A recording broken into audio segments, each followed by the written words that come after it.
Hello, welcome to this episode of the UK Sports Chat podcast. I'm Joe Williams, and in today's episode, I am speaking with ultra runner Damian Hall. Damian's new book, In It for the Long Run, is due out on May the 6th, and this is his story of his Pennine Way record attempt in July of 2020. Damian used his record attempt to highlight environmental issues. His attempt was carbon negative. He used no plastics, and he and his pacing runners collected litter as they went, whilst also raising money for Greenpeace. Hope you enjoy this episode and enjoy the rest of your week, and we'll see you on next week's episode of the podcast. Afternoon, Damian. Hello, how are you doing? I'm good. How are you? Pretty good, thanks. Good, excellent. Well, thanks for coming on the UK Run Chat podcast to chat to us. Very good of you. Well, pleasure to be invited. So, as I've just said in the intro, we're talking all about your new book, In It for the Long Run, which is due out at the beginning of May, I believe. I think so, yeah. Yeah, May the 6th. So, do you want to give us just an overview about the book? Tell us what it is, and tell us about the challenge. It's a rubbish book. I'd recommend people don't buy it. It's a load of disgustingly self-indulgent nonsense about me and my running. Really, not sure I can sum it up any better than that. It's a load of nonsense. I've been following some of your social media posts. Actually, you like to say that, don't you? Well, I feel more comfortable, if you criticise yourself before anyone else criticises you, then it's I don't know, somehow a bit easier. But it is kind of a horrible feeling. Well, I was thrilled to be given the publisher approached me and said what I'd like to write about. I suppose primarily about FKTs and records and long distance running, and I mean that seemed really exciting at the time. But when you actually sort of hand it all over to the public, it's quite frightening actually, because you suddenly think, oh, did I describe that person fairly? Did I remember that bit accurately? Do I just sound like a massive prat? Quite a frightening time, if I'm honest. Yeah. This isn't your first book, is it? You've written others. It's my first kind of real book, I suppose, about me. Most of my other books are guide books, or which are just turn left, turn right. Look out for the bull in that field. It's my first kind of, I suppose, proper book. I've done a couple of. I've done one or two. I've done like one running book, I think, but it was almost like little anecdotes and snippets. It was nothing personal, so to speak. So. By the way, when I said earlier on, when I said worried I should sound like a prat, that was the bit where you were meant to say, "Oh no, you don't sound like a prat." But it's too late now. I missed it. Sorry. I'll probably never forgive you. I'm interested in how you've responded to that, because you write, you write, don't you? You write for papers and Runner's World and all the rest of it. So it's interesting to hear how you've responded to that question. But I understand this because it's writing about you. But did you find it? Did you find it very different then, and difficult to write about yourself? I suppose yes and no. I mean, I've been a journalist. I hardly do any journalism now. I'm too busy coaching people. But I've been a journalist for sort of 20 odd years. But I guess that was always that feeling that, even if you didn't do your best bit of work and it goes into a magazine, or you make a slight mistake, it's only around for a month and everyone's forgotten about it soon enough, and a book feels a bit more permanent. But that was helpful because, some races or experiences I'd had, I don't know, 5, 8, 9, 10 years ago, I did have some sort of, I had it kind of written down somewhere to refer to. So that was helpful in that respect. Because I guess I've only been running really sort of arguably 8, 9, 10 years. That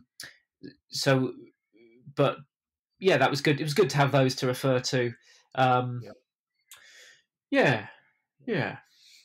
So I'll let everyone know what the challenge was then. So you were you took on to run an FKT of the Pennine Way, to all 268 miles of it, and the fastest time.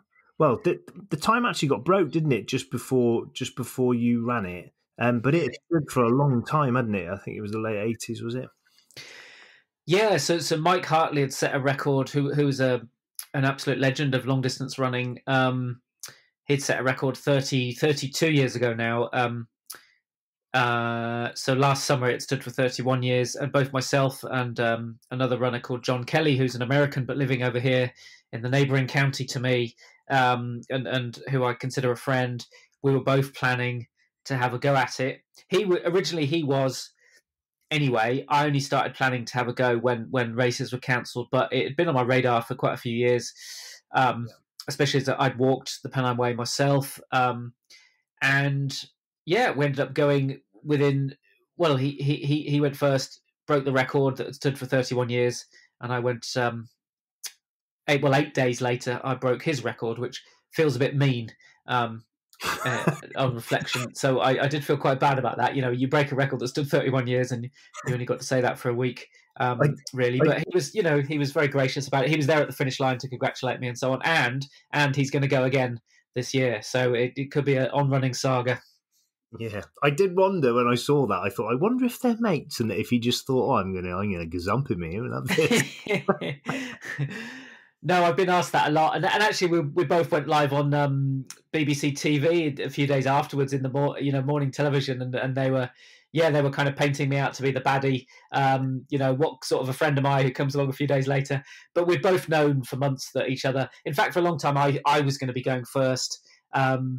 And it's a long, complicated story, but he had a more complicated summer and wanted to go sooner. So he ended up going first. So it could have been either way. And yeah, I think we'll see. Yeah, he's going to have another go. So we'll see what happens. Yeah. So just for listeners to give them the figures, you ran in 61 hours, 35 minutes. Have I got that right? Probably. I don't always remember the numbers. That sounds about right. Yeah. So, and John had done it in 64 something just before you. So it's quite a big difference. You beat it by, wasn't it? It was 3 hours in the end. Yeah. But John, he did suffer a lot more than me in terms of, like, he had some really bad tummy issues. Our friends at Summit Fever Media have made a film called Totally FKT, which they videoed both of us, and it's basically, the film is just a long gurning competition, both me and John pulling pained expressions. But he definitely had a worse time than me. He was going really strongly and then got really bad tummy issues that hampered him for over half of his run, and so I'm sure he could run a better time than that. Hopefully not too much better. Yeah. Well, we'll find out. It's really, we had Ali Bevan on a few months back, because he's also written a book about a lot of the FKTs last year. This last 12 months really been the year for it, which I suppose has been driven by lockdown. Did that affect you deciding to when you were going to do this, or was it already planned in for the last year? When I was going to do UTMB again, but when I realised that wasn't going to happen, I started thinking about some record attempts.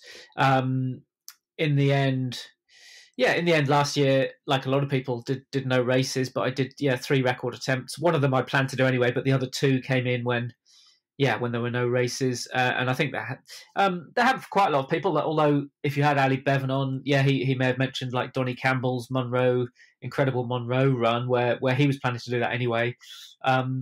So I'd say a lot of these FKTs and records happened because of the lockdown, but not all of them. And I think, in fact, just this last weekend, I was helping a friend on a new record on the Paddy Buckley round, and from what I hear, May is going to be kind of crazy. Actually, there are lots of people going for big records again, so it's all going to get very exciting again.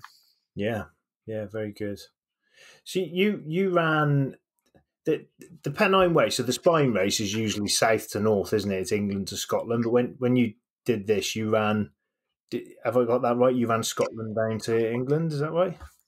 Yeah, there are a few reasons for that. I mean, partly I've done the spine race twice, and I've hiked the Pennine Way that direction, and I sort of just didn't want to get too bored of it by doing it a fourth time in the same direction. But also, I just noticed that the previous record holder, Mike Hartley, he had gone south, so I phoned him up and asked him why. And there are a few reasons, but I mean, one is simply that emotional thing of running towards home, which can be quite powerful when it all gets a bit difficult. But also, there's a section right in the north called the Cheviots, and it's very difficult to get road access there. So you're probably about 6, 7, 8 hours without any road support up there. So to me, it made a lot more sense to get that done earlier when you don't need so much support, rather than finish up. And it's one of the lumpiest bits of the whole route as well. So to me, it made a lot of sense to get that done earlier. The disadvantage with going south is if the weather picks up, it's coming right in your face. So that there's that to factor in. And John actually went the opposite direction. He went north, but I think this time he's going to go south. So yeah, we'll see if it works out better for him this time. Yeah. How do you go about preparing for a challenge like that? Because obviously you're a professional ultra runner, but what changes compared to your normal training regime, if you like, when you're going for something like that? Well, to be honest, it's not maybe as different as people might think. Most of the time, I'm targeting running economy, and that would look really fairly similar to a marathon training. Well, in fact, actually, I usually do one big workout a week, a long run a week, but quite a lot of the time it's not a monstrous long run. It might be 16 miles, lots of strides, strength work. But then when you get close to a challenge, I switch into a specific mode, and that's where the long runs become more important. And there are back-to-back long runs there, not loads and loads, but yeah, I think at one point I would have done 25 and then 20 the next day, and then maybe 14 the next day with some hill strides in it. That would have been the peak of my training. And yeah, I mean, ideally you run on the same terrain, either exactly the same or as similar as possible as your challenge that's coming up. But really the training only changes about maybe 6 weeks out. Before then, it's you're trying to improve your economy, which is a lot of that is to do with speed and easy volume, I suppose. Yeah, and I did have a look at that video you mentioned a moment ago as well. You had a lot of, well, you have to have a lot of support, don't you, across that? How many people did you have involved with you across the challenge? Oh, I forget exactly in the end. It did. Yeah, I felt incredibly grateful. I'd never tried to do that before, sort of arrange a team to help me, but I knew that if I wanted to compete with Mike Hartley's record, that that's the style he did it in, of having ideally 2 people running with you at all times, and one is carrying your kit for you, whether that's a bit of some clothing, but more importantly, food and drink. And then ideally someone's just ahead of you, navigating. I mean, I knew the route pretty well, but it does help. Someone's just ahead of you. You don't have to think about it too much. They're opening gates. I think I've forgotten how many gates there are, but I calculated that if you slow down, I think 10 seconds for a gate, there were enough gates that you could save maybe over 40 minutes if they were open for you. Wow. So I mean, that's huge actually. And of course, John broke the record by 30 minutes. So yeah, having people helping you like that sounds a bit lazy, but it does make a huge difference. And if that's what the people who have the record before me did, then I'd try and copy it to try and match them. And then you have a road crew as well. I'm very grateful for them, Nikki, Tim, and Mark. And they're going without sleep for 2 nights, just like you. They're getting ahead of you, trying to meet you in reasonably remote villages, and I don't know, make sure the van's fueled, make sure you're getting all the food and liquid you need. So it's a pretty stressful job actually. And they had a burst tire. There was a head injury at one point. They had quite the exciting time. Yeah, and all I'm thinking about is just keep going forward. They've got so much to think about. So yeah, very grateful to have a team around me helping. No, I obviously wouldn't have been nearly as quick without them. Yeah, that's a cool role to play for as a friend doing that with you. Really good.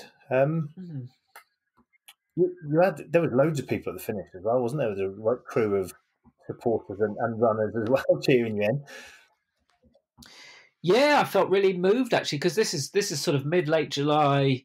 We're only just coming out of lockdown really at the time, so I really wasn't expecting any sort of crowd or anything. But just in the last few hours, that last afternoon, both friends and people I didn't know were sort of turning up on the trail and cheering me in and so on. And then when I got down into Edale, the official start and finish of the Pennine Way, I mean, in my head at least, there were sort of 30, 40, maybe even 50 people there, which was just mind blowing. I was just, really, really moved. That was a really special day, actually. Yeah.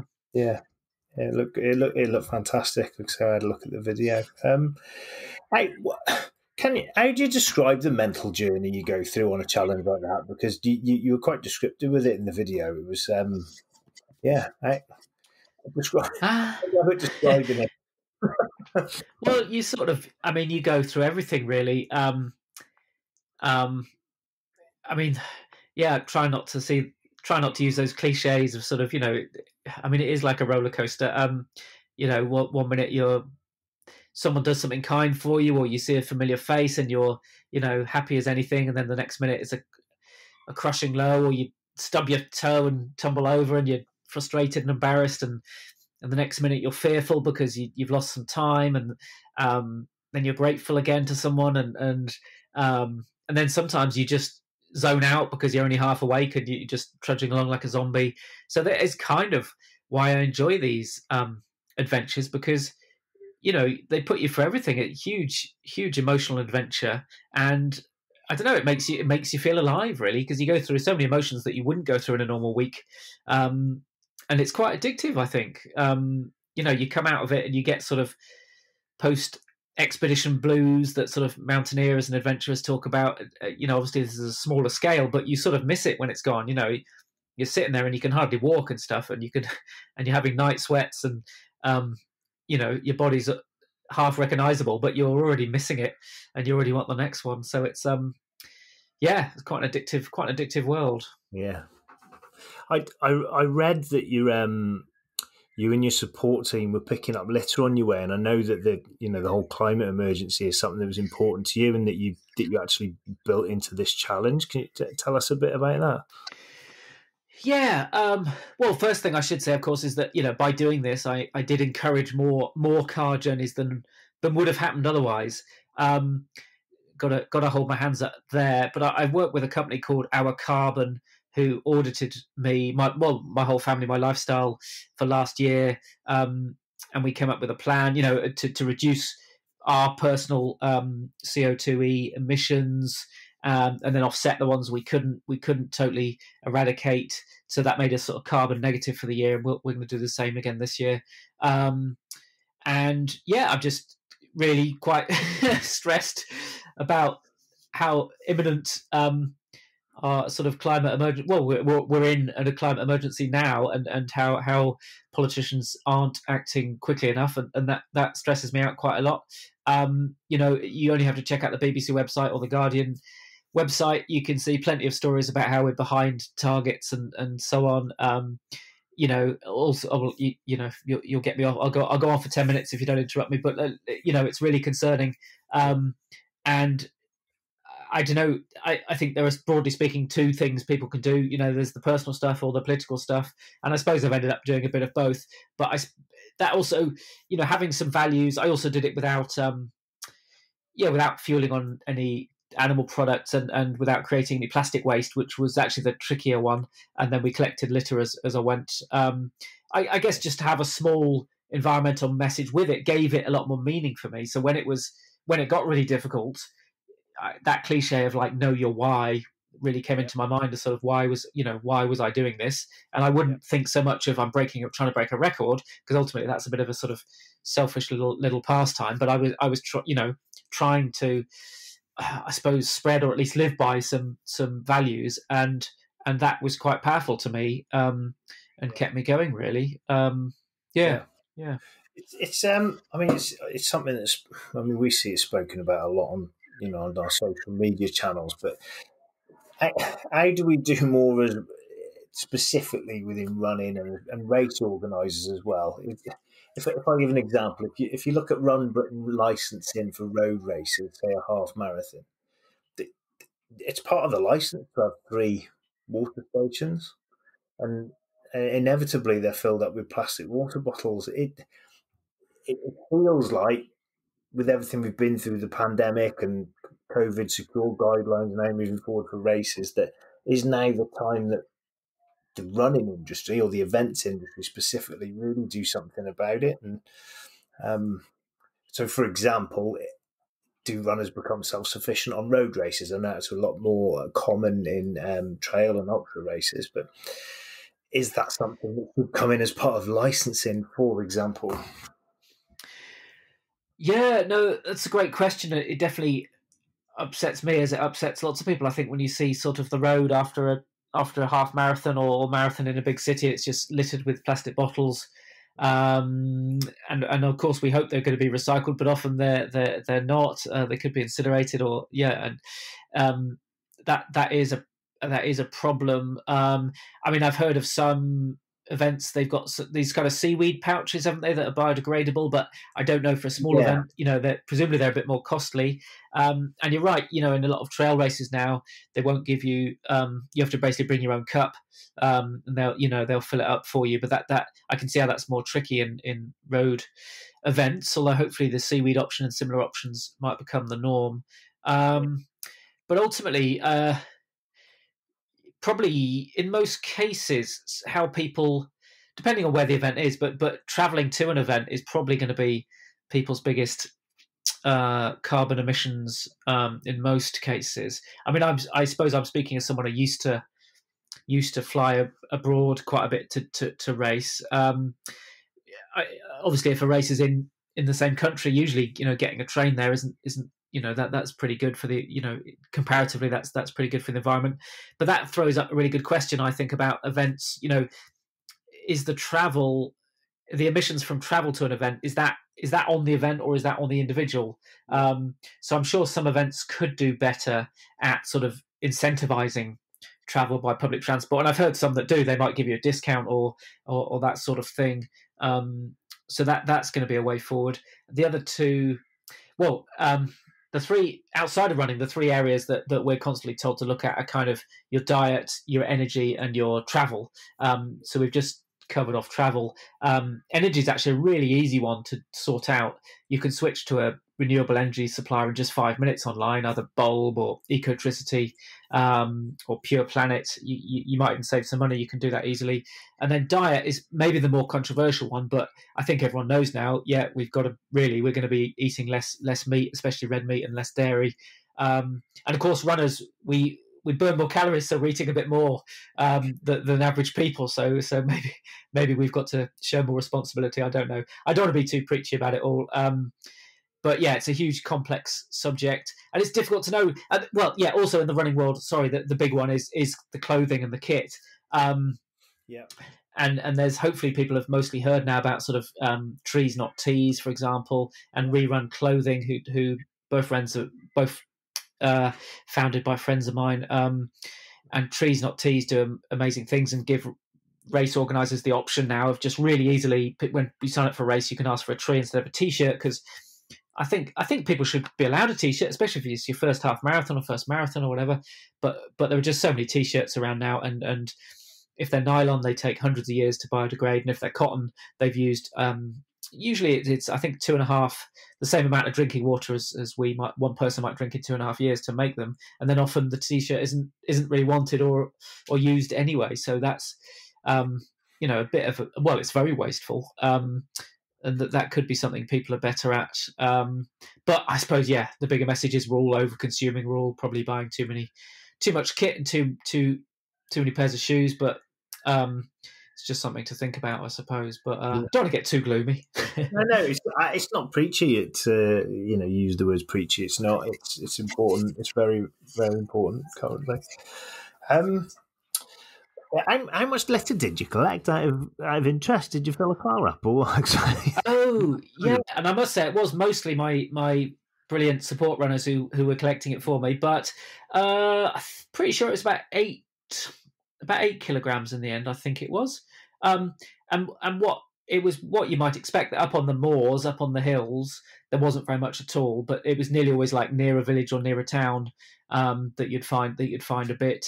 And it was the classic things, plastic bottles or cans or sandwich wrappers and so on.